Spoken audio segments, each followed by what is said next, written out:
L'intention de Dieu concernant le premier Israël, c'était qu'il apporte la lumière et la vie aux nations. C'était sa vocation divine, que les nations reçoivent la vie par sa lumière, qu'il soit le canal de la vie et de la lumière divine pour les nations de ce monde. Nous pourrions citer bien des passages de l'Ancien Testament pour montrer cela, mais nous ne prendrons qu'une seule illustration. Nous remarquons que tous les fils d'Israël étaient alors concentrés sur un seul fils.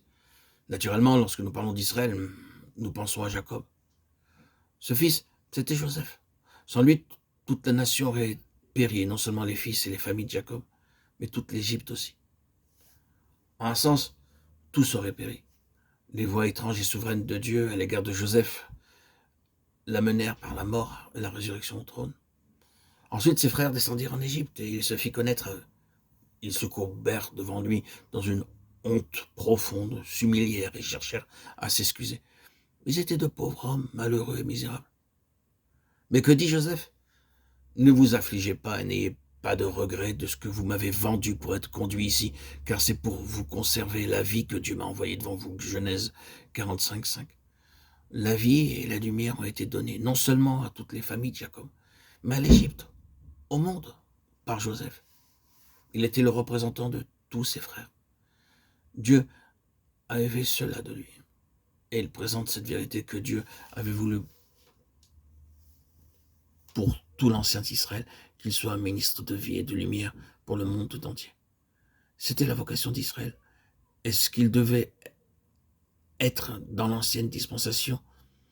Les Israélites étaient ici-bas dans la volonté de Dieu, juste au cœur des nations, dans une position d'ascendance, afin d'apporter la vie et la lumière aux nations.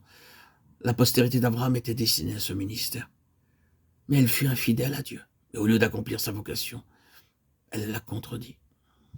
Nous ne nous arrêterons pas sur l'infidélité du peuple, c'est une histoire sombre et terrible. Et depuis presque 2000 ans, les Israélites ont été là, où l'avait déclaré le Seigneur Jésus.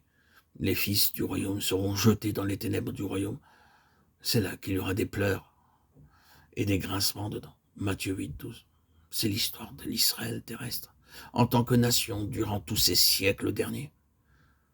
Que Dieu soit béni pour tous ceux qui ont échappé à l'obscurité extérieure, qui ne pleurent pas et ne grincent pas des dents, mais qui se réjouissent en Jésus-Christ. Mais c'est là qu'alla la nation. Et le dernier coup lui fut porté en l'an 70 de notre ère. C'est le côté sombre. Mais Dieu n'a pas encore terminé sa pensée pour un Israël. Il a encore en vue un prince avec Dieu.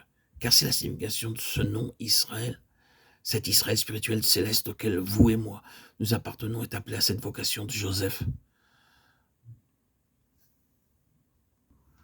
Dieu nous l'a transféré d'une manière spirituelle. Nous sommes dans cette vocation céleste, cette vocation spirituelle qui consiste à apporter la vie et la lumière au monde. Ce doit être maintenant notre vocation céleste, et c'est pourquoi le Seigneur Jésus a dit à son nouvel Israël, allez, faites de toute nation des disciples, Matthieu 28, 19.